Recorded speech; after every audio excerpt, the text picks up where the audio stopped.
Bem-vindo ao canal Saber Linguagem. Meu nome é Lucas Maciel, sou professor na Universidade Federal de São Carlos e um estudioso das obras do Círculo de Bakhtin há quase 20 anos. No vídeo de hoje eu vou falar sobre um assunto até polêmico. Será que existe metodologia nos textos do Círculo de Bakhtin?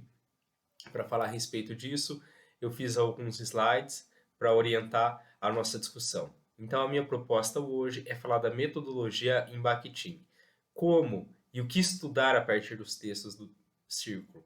Nós vamos ver então duas questões. O que eu posso estudar a partir da perspectiva bakhtiniana e como estudar, mais precisamente, a metodologia. Como estudar algo a partir dos textos do Círculo. Para falar a respeito disso, e já dizendo a respeito da questão polêmica, né, será que existe metodologia nos textos do Círculo? Essa polêmica, ela nasce e vive a partir de uma certa concepção de metodologia, de fazer científico, do que é a ciência. Quando eu parto de uma ideia de ciência positivista, uma ideia de ciência às vezes muito mais adequada para algumas ciências exatas ou ciências naturais, é claro que talvez eu não encontre esses tipos de parâmetros nos textos do Círculo. Mas se eu conseguir olhar com atenção para os textos do Círculo, eu vou encontrar sim uma metodologia possível de aplicar nas minhas pesquisas, na pesquisa que eu queira desenvolver, seja na graduação, numa iniciação científica, num trabalho de conclusão de curso, num projeto de mestrado, numa pesquisa de doutorado. Bom, mas para falar a respeito aí desse, digamos, lugar comum de que não exista metodologia nos textos do Círculo, eu começo trazendo essa citação que está presente no texto, no livro Linguagem e Diálogo, as ideias linguísticas do Círculo de Bakhtin, nessa edição aqui, certo? Então, essa edição foi lançada em 2003, a minha edição aqui, essa aqui é de 2006, certo? Bom, vamos lá ver o que é dito, né, no prefácio a esse livro, que foi um livro muito lido, né, ainda é um livro muito lido, porque ele é muito didático e ele traz, para quem está entrando no universo bakhtiniano, vários conceitos importantes e explicações muito claras que o Carlos Alberto Faraco dá. Mas nessa edição aí, inicial de 2003, o livro contava com um prefácio do professor Ciro Pocente. E para fazer justiça aqui ao que o Círio dizia, né, e ao que ele diz ali no prefácio, é bom a gente lembrar que o próprio Círio diz que ele não se sentia um bakhtianista para fazer esse prefácio. De todo modo, ele acabou fazendo o prefácio consta, né, dessas primeiras edições, nesse prefácio a gente vai ler o seguinte: então Bakhtin resolveu todos os problemas teóricos e metodológicos? Nada mais anti-bakhtiniano. Pensar assim seria reduzir seu pensamento a um manual, que é o que menos se pode fazer, seja porque continua havendo história e vida, seja porque o seu fraco talvez seja exatamente a falta de decisões metodológicas. O que não é um problema grave, porque nunca se pretendeu cientista. Quem sente falta delas, das decisões metodológicas, que as elabore. Então, nesse prefácio, o que o Círio está dizendo? Que não existem decisões metodológicas do Círculo e, inclusive, que o Bakhtin não... e aqui vamos ler Bakhtin no sentido amplo, né? Bakhtin, Voloshinov e Medvedev, eles não se viam como cientistas, nunca se pretenderam como cientistas. Bom, essa ideia, né, de que o Bakhtin não seja um cientista, inclusive gera aquela discussão. Como eu vou classificar o Bakhtin? O Bakhtin é um linguista, ele é um filósofo, como eu posso falar a respeito dele? Para mim, uma palavra interessante nessa busca de uma classificação seria um pensador, né? Ele é um grande pensador, ele pensou vários temas. Ele pensou temas filosóficos, temas estéticos e temas linguísticos. Inclusive, por isso, para mim, não há problema nenhum em falar que o Bakhtin ele tem um pensamento voltado para a linguística. Ele é um linguista nesse sentido. Claro que ele não tem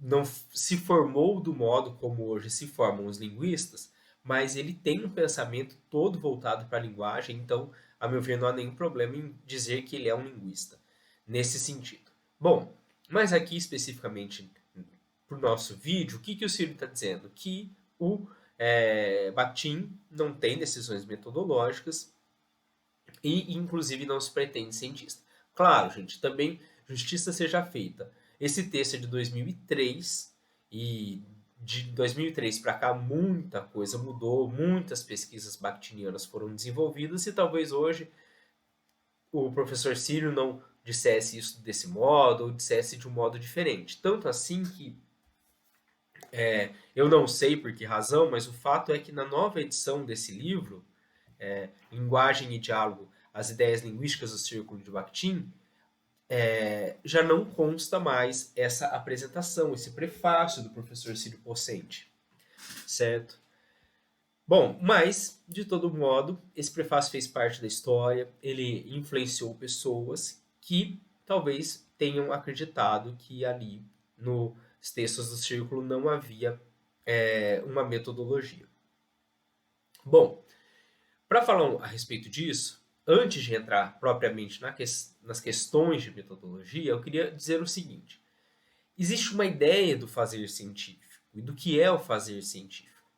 E nos textos do Círculo, uma das questões do fazer científico são as sistematizações. É o dizer, ó, isso, é A, B, C, D, E, elencar as questões. E nós vemos sistematizações nos textos do Círculo. Nós vemos um fazer científico claramente orientado.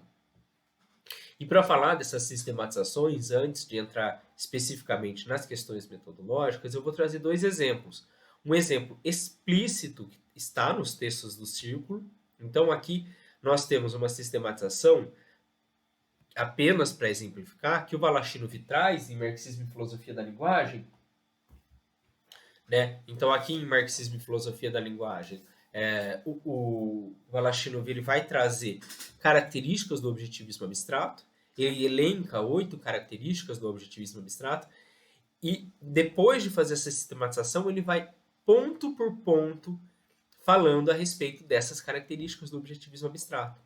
Então, por exemplo, quando eu fiz esses vídeos aí das diferenças entre o pensamento de Bakhtin e de Saussure, eu me baseei nas sistematizações oferecidas pelo Balashino na segunda parte de Marxismo e Filosofia da Linguagem. Então, existe uma sistematização, existem sistematizações nos textos do Círculo, sejam explícitas como essa, sejam implícitas, algumas que nós podemos derivar. Eu, pelo menos, acredito que nós possamos derivar. Então, eu trago aqui para vocês também uma sistematização que eu fiz a partir dos textos do Círculo. Especificamente nesse caso, eu fiz essa sistematização a partir do texto Os Gêneros do Discurso. Esse texto que pode ser encontrado em Estética da Criação Verbal e também pode ser encontrado no livro mais recente, Os Gêneros do Discurso. Bom, então, nesse texto, Os Gêneros do Discurso, o que nós temos? Nós temos 8 diferenças entre enunciado e oração. Essas diferenças estão elencadas assim, 1, 2, 3, 4, 5, 6, 7, 8 lá no texto, Gêneros do Discurso? Não. Mas eu acredito que é possível, sim, ver essa sistematização, depreender essa sistematização. Você, como pesquisador, você pode depreendê-la. Certo? Bem, uma vez vista a possibilidade de olhar as sistematizações nos textos do Círculo, vamos entrar especificamente nas questões metodológicas, né? No como fazer uma pesquisa científica a partir dos textos do Círculo. Mas antes de entrar especificamente no como fazer, eu gostaria de discutir o que é possível analisar a partir dos textos do Círculo.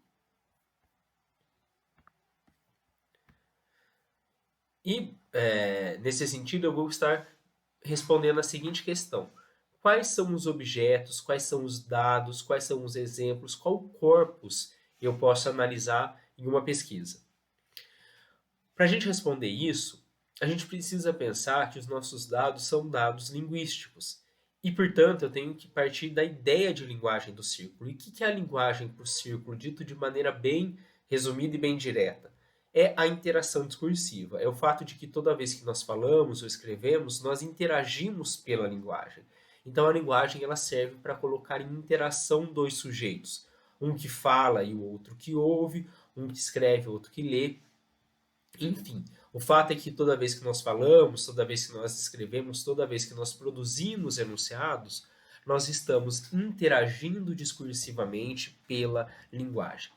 Bom, nesse sentido, quais são os dados? A meu ver, todos. Todos os textos, todas as falas. Por quê? Porque em todos os textos, em todas as falas, é possível eu observar a interação discursiva. Para o círculo, a interação discursiva é um princípio da linguagem. Então, só existe linguagem na medida em que ela possibilita a interação discursiva. Então, qualquer texto, qualquer fala, qualquer enunciado pode ser objeto de análise a partir da metodologia, a partir da visão do círculo de Bakhtin. Mas, para tentar tornar aqui um pouco mais clara a exposição, vamos pensar em alguns exemplos. Vamos supor que eu, na minha pesquisa, eu queira analisar discursos da Dilma Rousseff. Então, esse é o meu corpus, são os meus dados, mas aí eu vou fazer alguns recortes, eu vou delimitar. Qual período de discursos da Dilma eu vou considerar? Por exemplo, de 2010 a 2016, em que ela exerceu a função de presidenta, em quais modalidades estarão esses discursos? Orais, escritos? Em quais mídias os discursos foram veiculados? Em telejornais televisivos, em jornais eletrônicos, como a Folha, Estadão, Globo, Online? Ou não, eu vou olhar só para discursos orais que ela proferiu em palanques, que ela proferiu na Câmara dos Deputados, no Senado ou para o Congresso Nacional. Vamos supor que eu queira propor uma outra pesquisa, queira analisar gêneros discursivos em livros didáticos.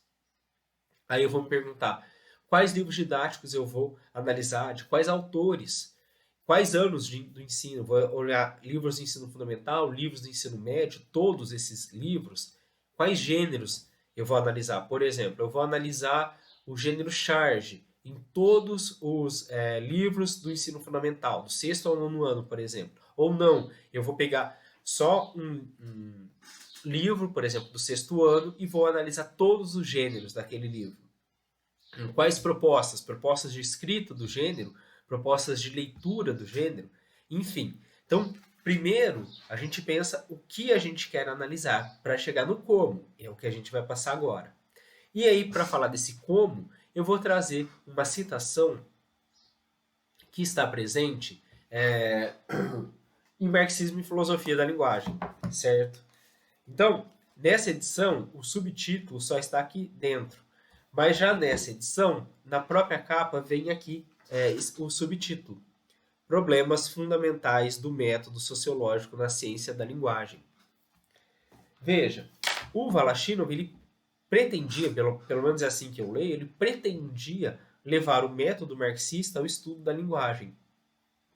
Então ele vai pegar e vai buscar uma aplicação do método marxista à linguagem, propondo um método sociológico. E, inclusive, para propor esse método, ele chega explicitamente a mostrar um caminho metodológico, que, a meu ver, é uma base importante para quem quer pensar em uma pesquisa de cunho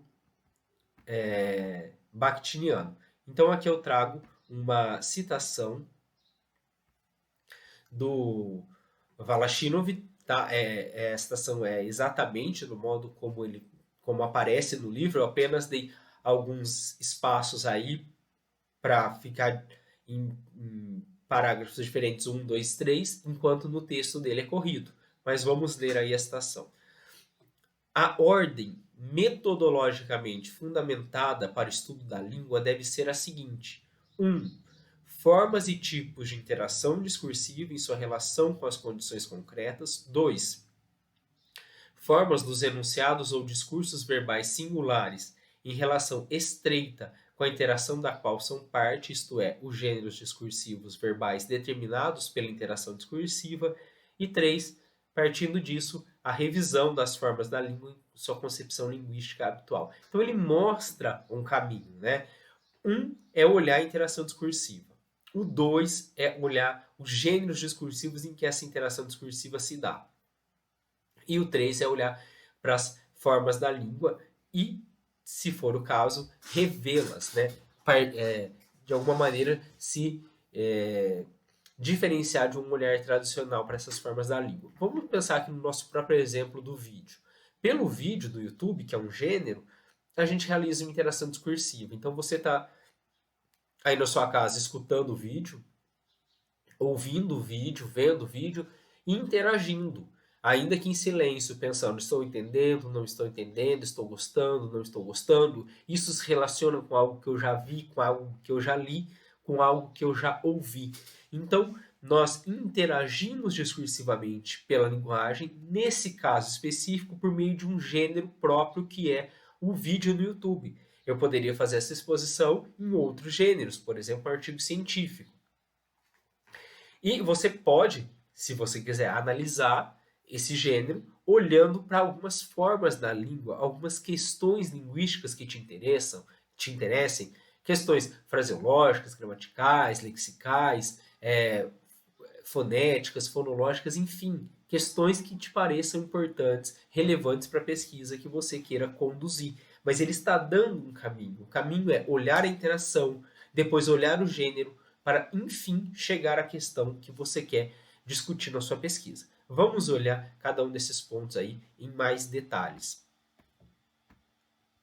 Vamos pensar, primeiramente, na questão da interação discursiva. Então, o primeiro momento da interação discursiva, o primeiro momento da metodologia, é descrever o contexto da interação verbal, os sujeitos participantes, a sua posição social, suas intenções de comunicação, ou seja, descrever a questão da interação discursiva.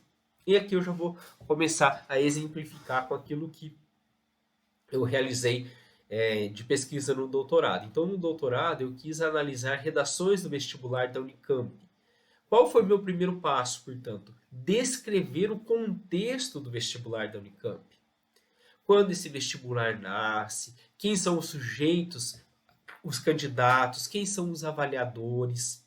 Eu não preciso chegar, obviamente, a falar: esse é o sujeito, aquele é o sujeito, nomeá-los, mas uma ideia geral de quem é o avaliador, de quem é o candidato.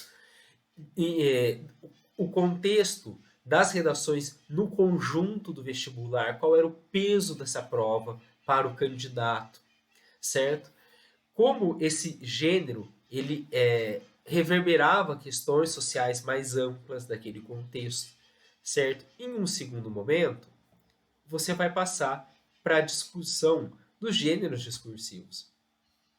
Então você vai descrever o gênero, por exemplo, seguindo as indicações do Bakhtin em termos de conteúdo temático, o que se diz, de construção composicional, a forma do gênero e o estilo do gênero e o próprio estilo individual. Então, no caso das redações, eu vou ver, no caso do vestibular do Unicamp, especificamente, no período em que eu analisei, os candidatos poderiam fazer redações de diferentes gêneros: dissertação, carta argumentativa e narração.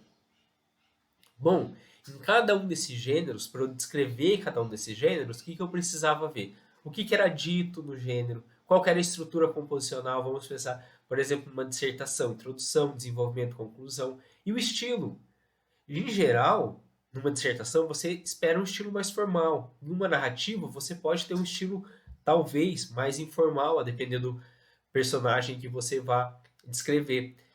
Ou pelo modo como esse personagem vai falar. Mas é claro, isso também está relacionado ao estilo individual de cada escrevente para mobilizar o desenvolvimento temático, essa construção composicional e o próprio estilo do gênero.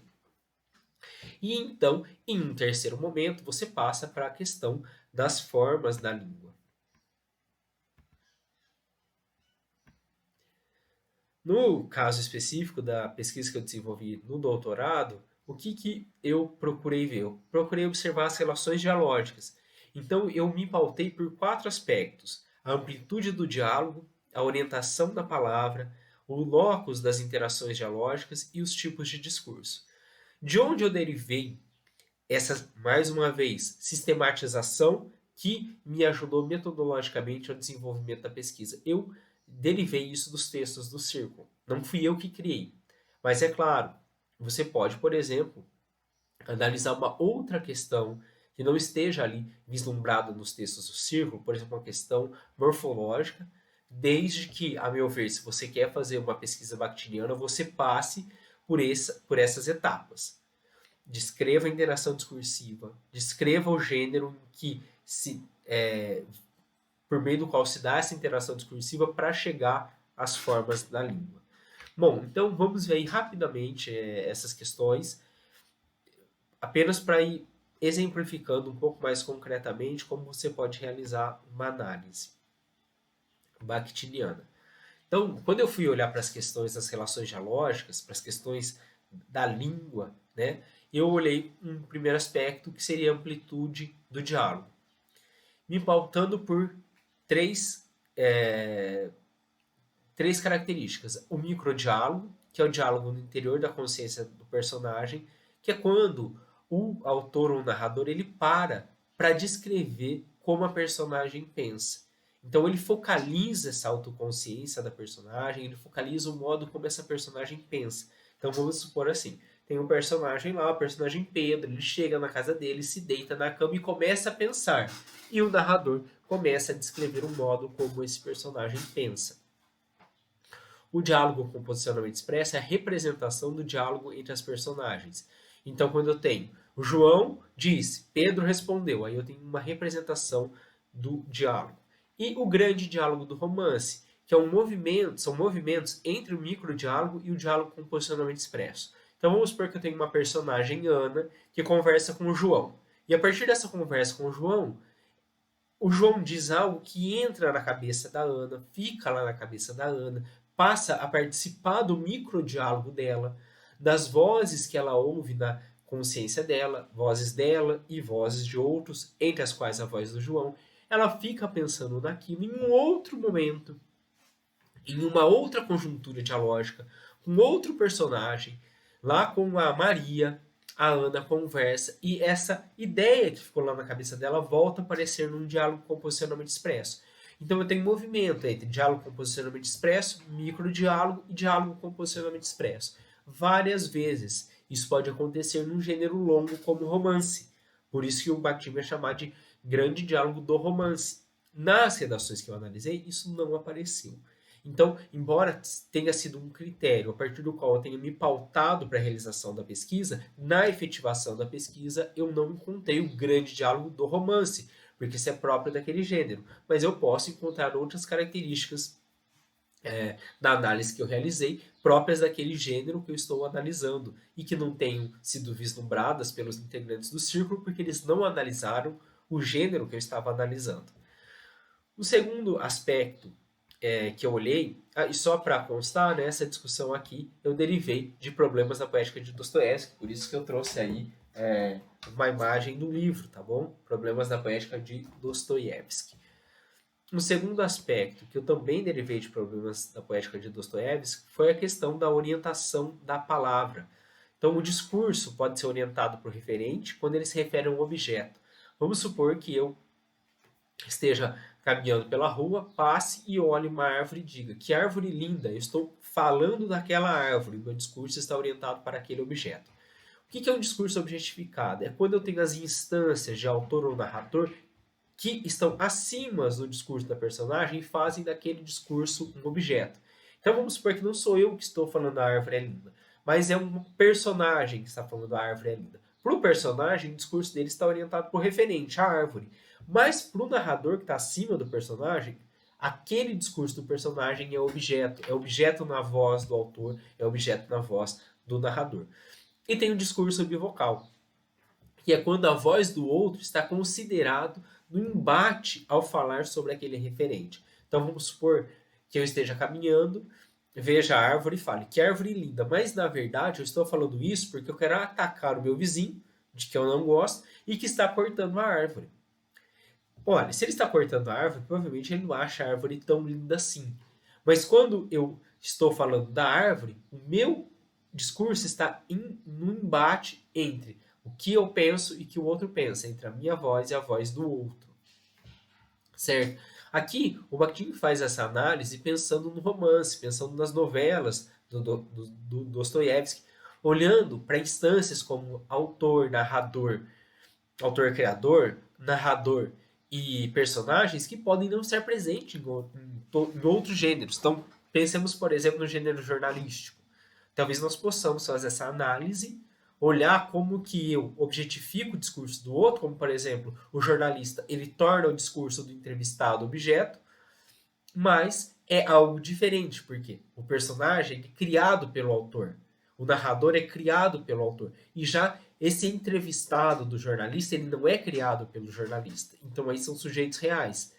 É um embate diferente. Acredito, embora não tenha desenvolvido essa pesquisa, que possa nos mostrar aspectos diferentes das relações dialógicas.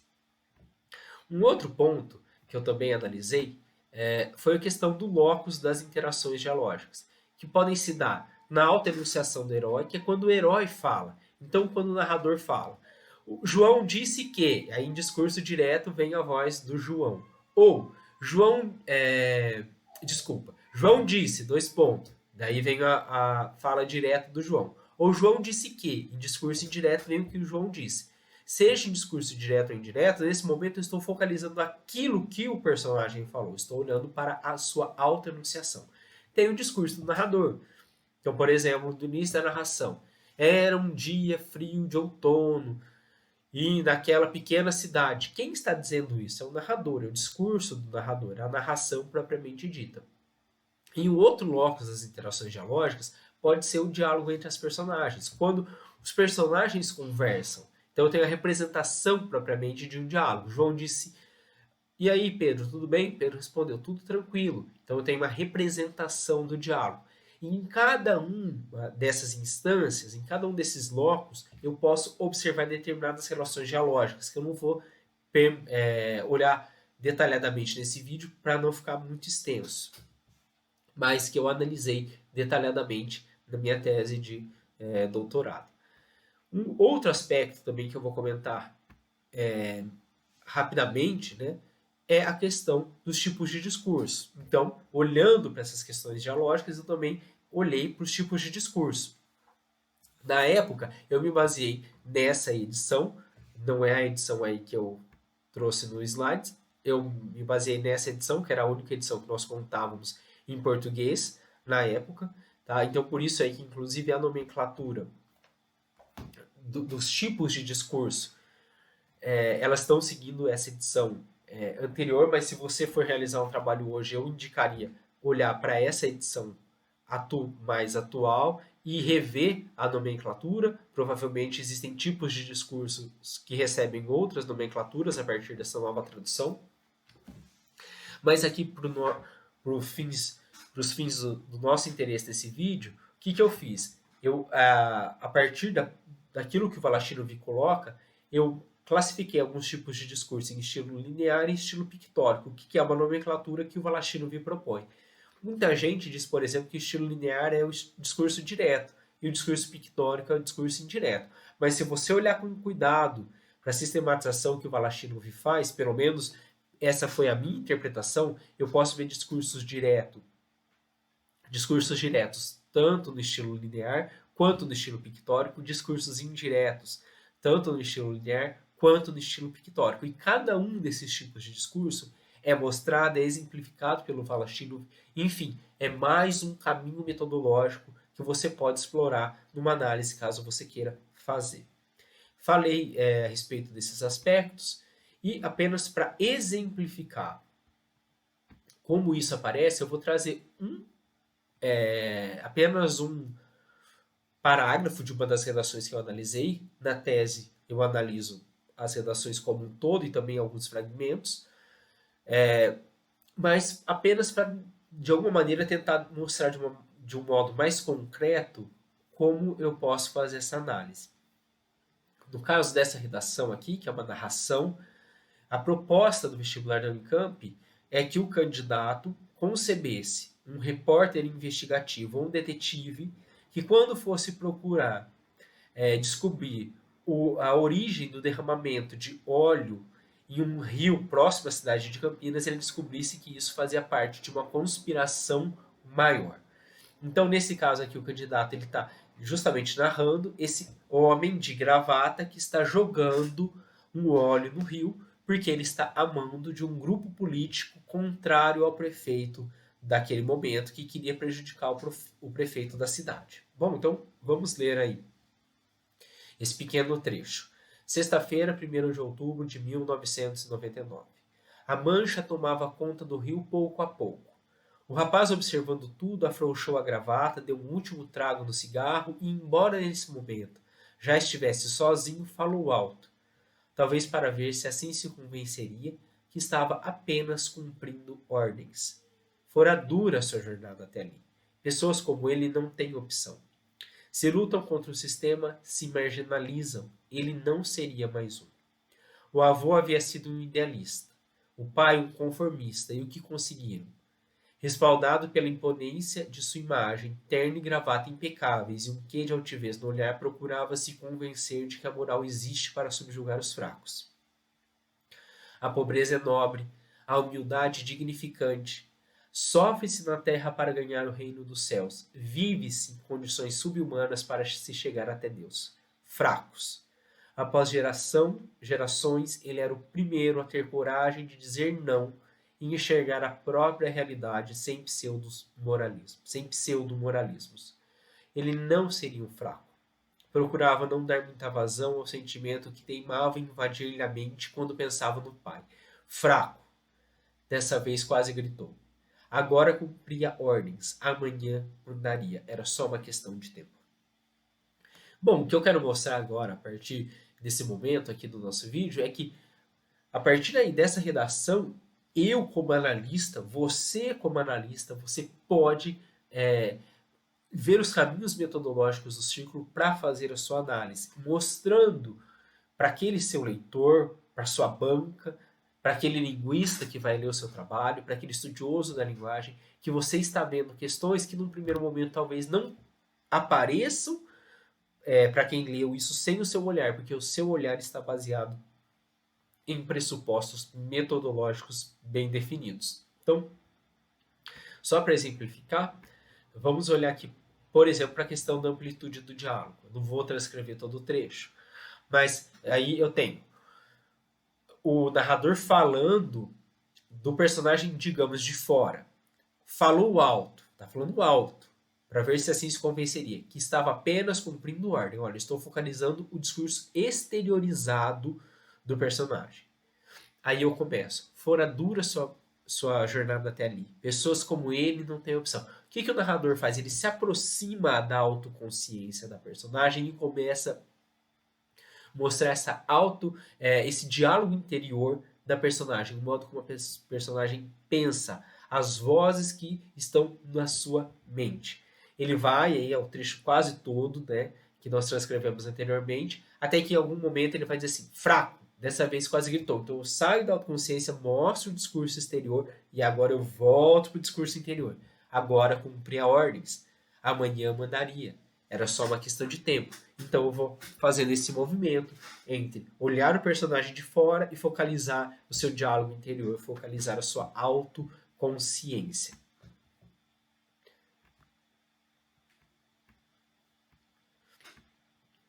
Vamos olhar para outro aspecto, que é a questão da orientação da palavra. Então, quando ele fala assim, fraco, dessa vez quase gritou. Do ponto de vista da personagem, quando ele fala fraco, ele está orientado para o pai. O pai é o referente. Então, do ponto de vista da personagem, o seu discurso é um discurso referencial, orientado para o referente, orientado para o objeto. Já do ponto de vista do narrador, esse discurso da personagem é um discurso objetificado, porque ele está acima do personagem. Enquanto o personagem fala do pai, o narrador aqui em cima, ele faz daquele discurso objeto. Então, do ponto de vista do narrador, é um discurso objetificado. E veja aí como você vai tendo subsídio, vai tendo base para fazer a sua análise. Né? Então, e questão do locus das interações dialógicas. Né? eu tenho uma autoenunciação da personagem, falou alto que estava apenas cumprindo ordem, nesse caso em discurso indireto, ele falou alto isso, estava apenas cumprindo ordens, e aqui nesse trecho eu vou vendo uma passagem muito interessante entre o discurso do narrador e a autoenunciação da personagem. Então, em laranja, eu tenho o discurso do narrador, que está olhando o personagem de fora, respaldado pela imponência de sua imagem, terno e gravata impecáveis e um quê de altivez no olhar, procurava se convencer de que. E aí eu passo a mostrar o que a personagem pensa. A moral existe para subjugar os fracos. E, por fim, vamos olhar para as questões dos tipos de discurso. Eu trouxe também só trechos, né? Não fiz análise de todos os discursos para o vídeo aqui. Então eu tenho um discurso indireto analisador do conteúdo, que é conforme o Palestino me chama, né? E, por exemplo, falou alto que estava apenas cumprindo ordem. Então, o discurso indireto analisador do conteúdo é um discurso indireto, falou alto que estou reportando o discurso do outro, é um discurso indireto, e o que me importa não é o modo como ele fala, é o que ele fala. E o que ele fala? Que estava apenas cumprindo ordens. Por exemplo, um discurso indireto analisador da expressão olharia o modo como a pessoa fala, e não se importa mais com o modo como a pessoa fala do que o que ela fala. Eu tenho um caso de discurso indireto livre. Fora dura sua jornada até ali, pessoas como ele não têm opção, se lutam contra o sistema, se marginalizam. É uma voz que, do ponto de vista da ideia, é da personagem, do ponto de vista discursivo, de quem relata é do narrador. Então tem um discurso indireto livre, que eu não sei se pertence ao narrador ou à personagem. Tem aí uma passagem que eu classifiquei como discurso direto livre, que eu tenho um discurso em discurso direto, mas que eu não sei se pertence ao narrador ou à personagem, é o que eu trago aí grifado em laranja. Então eu vou narrando o pensamento da personagem, procurava se convencer de que a moral existe para subjugar os fracos. 2 pontos. E aí eu trago um discurso direto, um discurso que eu não sei se é da personagem ou se é do autor. A pobreza é nobre, a humildade é dignificante, sofre-se na terra para ganhar-se o reino dos céus, vive-se em condições subhumanas para se chegar até Deus. De quem é esse discurso? Do personagem, do narrador? Né? O fato de que eu não possa divisar com clareza de quem seja, me parece, é um caso de discurso direto livre. E tem um discurso direto evidente, que é o fracos, quando a personagem fala fracos. Né? Enfim, então, com base aí, base para a nossa discussão, para o nosso vídeo, foram os textos Problemas na Métrica de Dostoiévski, do Bakhtin, o Estética da Criação Verbal, em que eu tenho o texto Gêneros do Discurso, ou também hoje, né, se eu quiser, o próprio livro Gêneros do Discurso. Tem a minha tese, Relações Dialógicas e Narrativas, esse livro que eu lancei recentemente para entender os gêneros do discurso, em que eu trago lá aquela sistematização, por exemplo, das 8 diferenças entre enunciado e oração. Tem o prefácio do Faraco, que está nessa edição aqui, de Linguagem e Diálogo, as ideias do Círculo de Bakhtin, e o Marxismo e Filosofia da Linguagem. Eu espero que o vídeo tenha contribuído para você que está ingressando ou está aí já caminhando um pouco no universo bakhtiniano.